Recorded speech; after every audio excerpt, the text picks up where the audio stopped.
For families who are living with addiction, it's important to understand that addiction is a primary chronic disease of brain reward, motivation, memory, and related brain circuitry. Dysfunction in these circuits leads to biological, psychological, social, and spiritual manifestations. This is reflected in an individual's pursuing reward or relief through substance abuse.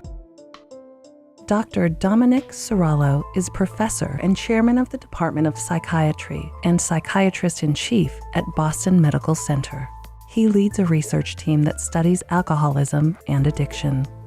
Addiction is really a disease of the brain. What happens is we have a genetic disposition to certain kinds of addictions. When this area of your brain, your frontal area, which controls executive function and decision making, if that is damaged or different in some way, you may not have the ability to put the brakes on your pleasure centers, so that you tend to drink more. The other part of addiction is during this withdrawal phase. And I'm going to use alcohol just to make it simple. What happens in alcohol is you get chronic drinking and you get receptor changes. And receptors are the parts of the brain that deliver these signals to communicate to other nerve cells. And during this withdrawal period, there are changes in the receptors that cause this unhappy, dysphoric, this negative feeling. And it's during those phases where the brain changes cause a person to drink not to get high, but to relieve this, what some people call this dark side that occurs after chronic drinking.